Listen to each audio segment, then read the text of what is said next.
We'll be presenting a proposal titled 1 Mile, Rethinking Urban Commons. So we had heard the issues that were observed on site that were narrated by the organizing team. Over and above this, we also know that Bangalore has a public space crunch. The per capita open space is only 2.2 meters squared, and it is very less compared to the minimum of 10 meters squared. On top of this, we know that around 21% of the parks and playgrounds are inaccessible. We also know that Rajakaluve in the city, which link the 200 odd lakes to each other, are in a very dismal condition. So based on this, we formulated two very important questions which helped us frame our vision and the strategies. The questions are, can neighborhood residential streets be reimagined as public spaces? And also, how should Rajakaluve be treated to preserve and improve its ecology and of the lakes? So based on this, our vision is to reimagine the stretch that we call as 1 mile, because it is around 1.6 on both sides, 1.6 kilometers on both sides, as an ecologically sensitive, pedestrian and NMT-oriented shared street. And to achieve that, we have 8 key strategies in hand. So the first strategy we looked into was reducing the vehicular lanes. We know that currently there is a two-way movement. Currently there is a two-way movement on the 8th main east and west, the carriageway of roughly 6 meters in one side. We think a two-way movement is unnecessary because there is property only on one side, and also the place has a compact urban grid. We have crossroads happening every 130 or 52 meters, and so, which means vehicles can easily move counterclockwise to reach their desired destination. And hence we restructure the movement to make it a one-way street with 3.5 meter width, which allows contraflow movement of NMT and cyclists, thereby encouraging NMT services and cyclists more. We provided on-street parking on the side of the direction of the movement, along with emergency parking and PPUDO zones. So this is a visualization of the same, where you can clearly see the movement of private vehicles, the on-street parking spots, and also the contraflow movement, which is allowed for NMT and cyclists. The benefit that we think is that it will create more space for pedestrian activities and also avoid unnecessary parking on the Nala side.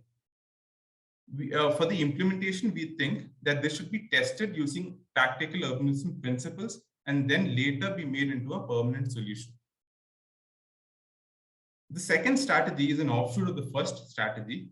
Once we have reclaimed more space from vehicular lanes, an efficient restructuring is needed to increase the share of public space. So in the existing section that you see here, you can see that the only usable space is for people to walk, etc., is highlighted in orange. So it's a meager 2.1 on the left and 1.5 shoulder on the right. The other spaces are all locked up and are inaccessible. So in the proposed section, we see that it's clearly increased from to 5.1 meter on the property on the Nala side, and around 3 meter on the property side. Towards the edge of the public spaces, there is also a green strip of green, which acts as a bioswale and has a width of around 70 centimeters. The one-way carriageway is of 3.5 meters. You can clearly see in the image here of the area consumed by public spaces against the area that has been allocated for vehicles to move. We think this is a clear benefit. The clear benefit here is that there is an increase in the share of public space from 25 to 71, and that it makes the whole area not a vehicle-oriented street, but a people-oriented street. The implementation strategy remains the same as the previous one. Test it out first and then make it a permanent solution. For strategy 3, it involved creating a universally accessible public space with diverse opportunities on the space that was reclaimed from the vehicular lanes. We have shown the different typologies that are possible here within the stretch of that 5-meter width that is available to us now. We can have spaces for vending, we can have space for street gym, we can have spaces for kids play area, and also as seen and in this site presently, we can also have site for farming or gardening that can be taken up by the residents. We have not prescribed the final location of each of this function because it's a conceptual idea, but rather we have shown suggestive locations where they can function. The entire public realm is universally accessible with ramps to the bridges that have been widened, accessible with ramps with wheelchair-friendly bollard spacing towards a public realm, and also tactile paving for the visually challenged. So on the right, you can see an eye-level view of the different functions that can happen in this space. So we think that it's a very diverse function, providing spaces for children, to elderly, and to others. For the implementation, we think that the typologies, before placing it, it needs to be assessed by the need on the needs of the community, and then the intervention will be a phase-wise one. Now, in order to get children, elderly, and other groups to access the space, it is important that they are able to access them safely. And that's where the fourth strategy is important: reduce vehicular speeds. The current vehicular speeds on the streets, as observed, is around 40 to 45 km per hour, which can be unsafe for humans in case of collision. And our strategy now here is to reduce speeds by design. So the strategies are: first, the surface treatments are changed to cobblestone or paver blocks on the carriageway. This will reduce the speed of the vehicles to an extent when compared to asphalt roads. The surface of the tabletops are also paver blocks, which are uniquely painted with thermoplastic paints to provide interest for the kids. Since the distance from this point towards the next junction is around 130 meters, it is possible that vehicles can take a higher speed on that stretch. Hence, a mid-block pinch point has been placed to achieve slower speeds. Likewise, gateways and junctions are also having tabletop. Hence, hence warning the vehicles to reduce speed as they approach it. We believe these strategies will reduce vehicular speed in the stretch from around 40 to 20, which will make it safer for people, especially for children and the elderly. Now, moving on to the strategy 5 is to preserve and improve the ecology. And so we have two components here. One is improving the ecology and improving the ecology of the Nala, and one is of the public realm that has been provided. So the strategies for the Nala are, we believe that the Nala should be kept open to sky as it is, in order for the water in the Nala to be healthy. Covering the Nala will prevent sunlight from reaching the water, and therefore it will not have oxygen. Hence, except for the portion where the bridge is widened, other places are all open to sky. We had observed on site that there is no sewage which is going on into the Nala in this stretch. But in case there will be a sewage interceptor line which will take the Nala and prevent it, will take the waste and prevent it from entering into the Nala. As the second strategy, we have also thought of introducing floating wetlands for phytoremediation.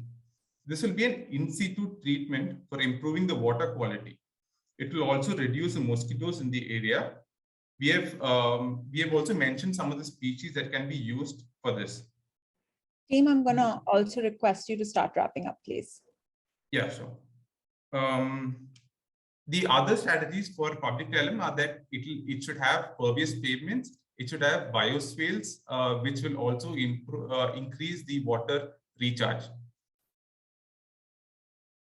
The next issue that we looked into was looking into tackling the issue of parking there. So we thought it should be done in a phase-wise manner, where in the first stage, we will provide on-street parking of 2 into 5 meter on-street parking slots for each household on a permit basis, that they can buy the parking slot for 5 to 10K per year.